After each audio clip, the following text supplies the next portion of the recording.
വലിയ മിടുക്കായി പോയി. വാചാലമായ പ്രകൃതിയെപ്പറ്റി കഥ എഴുതിയ കവി കാമുകിക്ക് മിണ്ടാൻ വയ്യാന്നറിഞ്ഞപ്പോ ഒന്നും മിണ്ടാതിങ്ങി പോന്നു. അസലായി. അതല്ല ശേഖരേട്ടാ, പെട്ടെന്നൊരു തീരുമാനത്തിലെത്താൻ കഴിയുന്നില്ല. ശേഖരേട്ടൻ എന്തെങ്കിലും ഒരു വഴി പറഞ്ഞു തരണം. ആട്ടെ, ഞാൻ പറഞ്ഞാൽ താൻ അവളെ വേണ്ടെന്ന് വെക്കൂ? അതെന്തായാലും ഇല്ല. ഞാൻ ആകെ ആശയക്കുഴപ്പത്തില എന്റെ ശേഖരേട്ടാ. അച്ഛനും അമ്മയ്ക്ക് തീരെ പിടിക്കില്ല. ഭഗവതി ഉറക്കമുണർത്താൻ ഒരു ഊമ പെൺകുട്ടിക്ക് ആവുമോ എന്നൊക്കെയായിരിക്കും അവരുടെ ന്യായം. ഇനി രണ്ടു വഴികളേ ഉള്ളൂ. ഒന്നുകിൽ താൻ കഴിഞ്ഞതൊക്കെ മറക്കാം. അത് വയ്യ ശേഖരേട്ടാ. എന്നാൽ ആണത്തമായിട്ട് അവളെ വിളിച്ചിറക്കി ഒന്നിച്ച് താമസിക്കാം. പക്ഷെ അച്ഛനും അമ്മയും അവരുടെ ഇഷ്ടം കൂടി നോക്കണ്ടേ? ശേഖരേട്ടൻ എന്റെ ഒപ്പം വന്ന് അവരെങ്ങനെയെങ്കിലും ഒന്ന് കൺവിൻസ് ചെയ്യിക്കണം പ്ലീസ്.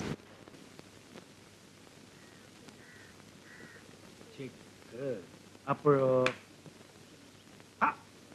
തങ്കമണി, ഇന്ന് മഴ പെയ്യും. അയ്യോ, കുറച്ച് നെല്ല് ഉണക്കാനുണ്ടായിരുന്നു. മഴ പെയ്താ ഇന്ന് ദുരിതാവുമല്ലോ. അപ്പോ മന്ത്രി രാജാവിനെ പിടിക്കാനുള്ള പരിപാടിയാ. നിക്കട്ടെ നിക്കട്ടെ. നിൽക്കാനല്ല, ഇരിക്കാൻ തന്നെ വന്നതാ. ഇരുന്ന് പറയേണ്ട കാര്യ. അല്ല, സാറിന് എപ്പോഴാണ് അടുത്ത പുറപ്പാട്?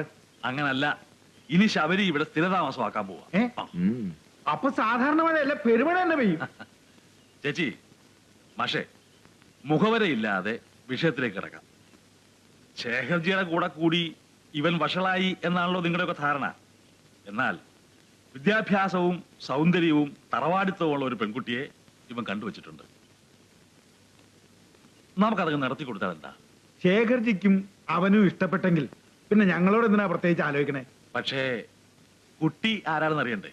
ഒക്കെ തീരുമാനിച്ച സ്ഥിതിക്ക് നീ കുട്ടി ഏതായാലെന്താ? അങ്ങനല്ല, അറിയണം.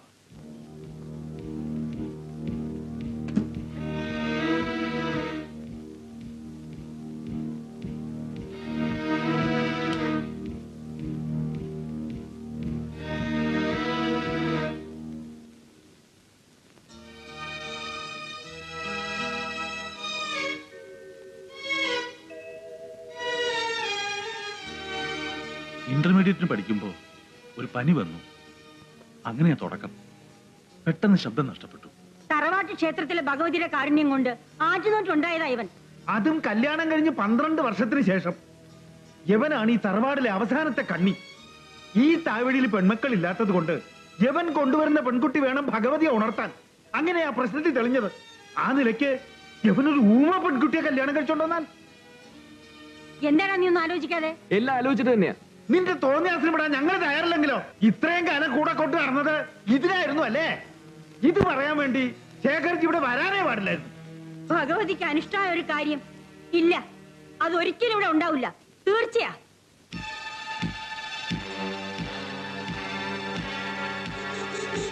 ചേരട്ടാ, ചേരട്ടാ, എന്തു പറ്റി ചേരട്ടാ? ചേരട്ടാ,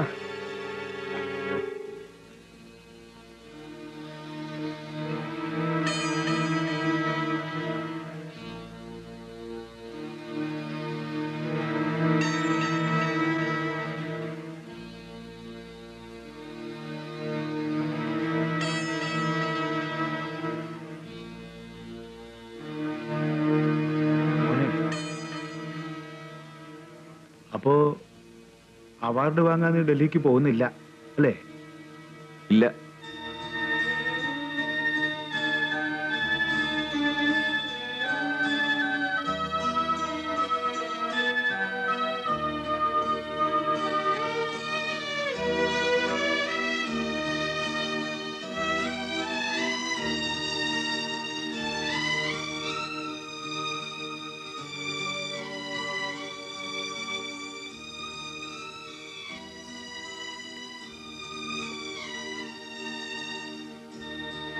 മോളെ, വരും മോളെ, അച്ഛൻ കാത്തിരിക്കുന്നു. ഊണ് കഴിക്കാം.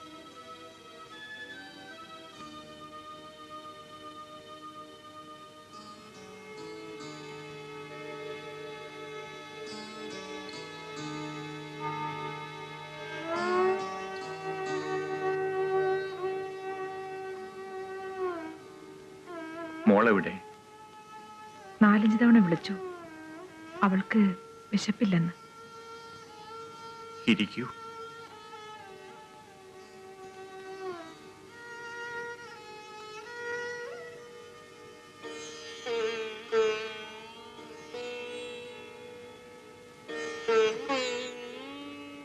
അവളെ പറഞ്ഞിട്ട് കാര്യമില്ല.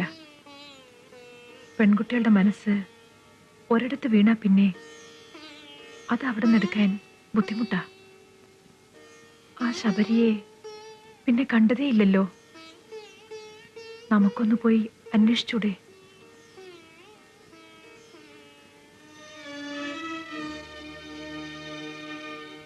സ്വന്തം പ്രശ്നങ്ങൾ എല്ലാവർക്കും ദുരിതം തന്നെയാണ്. എന്നാൽ എല്ലാവരുടെ ദുഃഖങ്ങളും ഒരിടത്ത് കൂട്ടിയിട്ട് ഇഷ്ടമുള്ളവൻ തിരഞ്ഞെടുക്കാൻ പറഞ്ഞാൽ നമ്മളെടുക്കുക നമ്മുടെ സ്വന്തം ദുഃഖങ്ങൾ തന്നെയായിരിക്കും.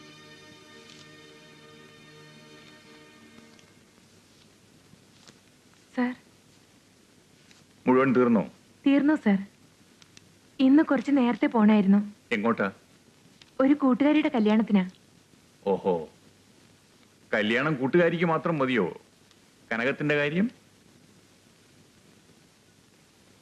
അച്ഛൻ സർവീസിലായിരുന്നപ്പോ പല ആലോചനകളും വന്നാണ്. 1-2 എണ്ണം അച്ഛൻ തന്നെ സ്റ്റാറ്റസ് പോരെന്ന് പറഞ്ഞ് വേണ്ടെന്ന് വെച്ചു. അച്ഛൻ ആർമിയിലായിരുന്നു അല്ലേ? അതെ. അച്ഛൻ ഹാർട്ട് അറ്റാക്കായി മരിച്ചപ്പോ എനിക്ക് ആരും ഇല്ലാതായി. മരിച്ചവർക്ക് പിന്നെ റെസ്പോൺസിബിലിറ്റി ഒന്നും ഇല്ലല്ലോ. കനകം പൊയ്ക്കുള്ളൂ. അച്ഛൻ ഹാർട്ട് അറ്റാക്കായി മരിച്ചപ്പോ എനിക്ക് ആരും ഇല്ലാതായി. മരിച്ചവർക്ക് പിന്നെ റെസ്പോൺസിബിലിറ്റി ഒന്നും ഇല്ലല്ലോ.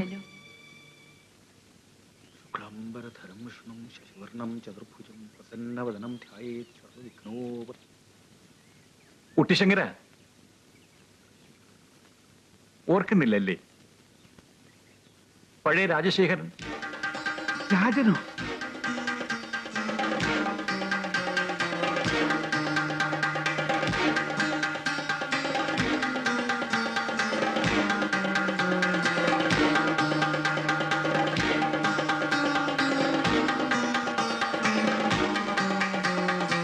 അന്ന് നീ എനിക്ക് സമ്മാനിച്ച ആ മുറിവിന്റെ കല ഇപ്പോഴും മാഞ്ഞിട്ടില്ല. തൊട്ടുനോക്ക്. എല്ലാം എനിക്ക് ഓർമ്മയുണ്ട്. പക്ഷേ ഇപ്പോ എന്റെ മകനും നിന്റെ മനസ്സിന് മുറിവേൽപ്പിച്ചോ എന്നാണ് എന്റെ ഭയം. ശബരി എവിടെ? അവന്റെ പോക്കിനും വരവിനൊന്നും ഒരു വ്യവസ്ഥയില്ല.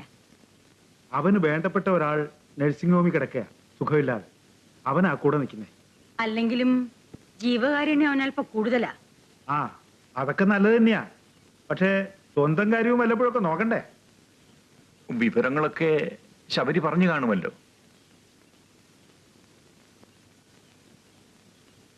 ഉവ്വ് പറഞ്ഞു. രാജശേഖരൻ മറ്റൊന്നും വിചാരിക്കരുത്.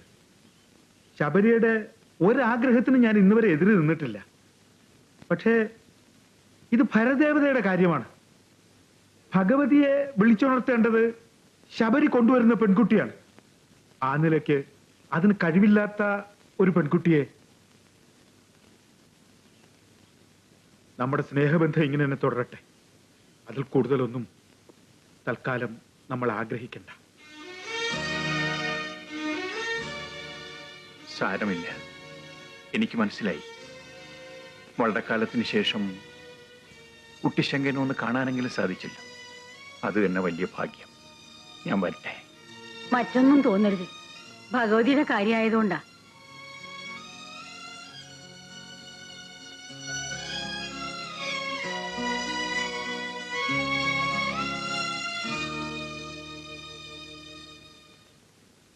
ശുദ്ധ ജാതകമാ മോളുടെ. ചേരാണ്ടിരിക്കില്ല. ജാതക്കുറുമ്പിന് തരിക. ഇപ്പൊ തന്നെ അവിടെ ചെന്ന് ഇതൊന്ന് ഒത്തുനോക്കി രാത്രിക്ക് മുമ്പ് രണ്ടാമതെന്ന് അറിയിക്കാം.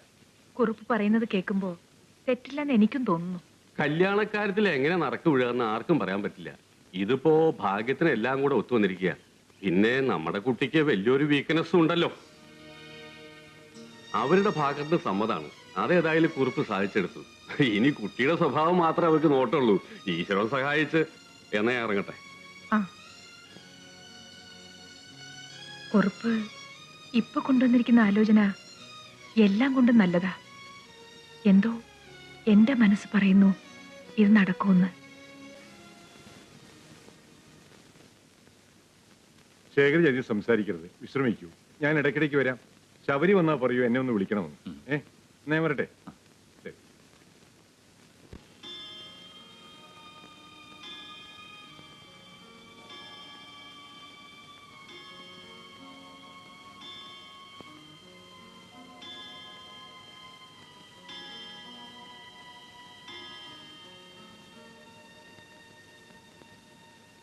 മോളെ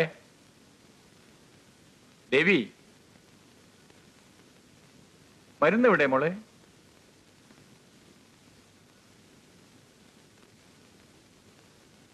എന്താ മോളെ, അച്ഛന് മരുന്ന് തരാനും മറന്നുപോയോ?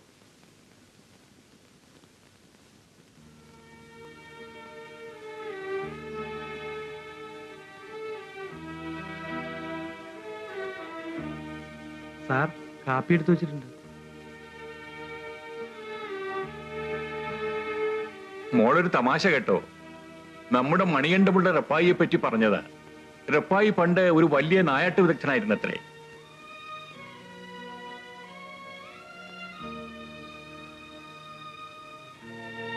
അതൊക്കെ ഇവിടെയുള്ളവർ എന്നെ പറ്റി വെറുതെ പറയണതാ. ശരിക്കുള്ള കാര്യം എന്താന്ന് വെച്ചാ, ഇവിടെ മുമ്പുണ്ടായിരുന്ന മാനേജർക്ക് ഒരു തോക്കുണ്ടായിരുന്നു. ഞാൻ ആ തോക്ക് എടുത്ത് പ്രാവിനെ വെടിവെക്കാൻ പോയി.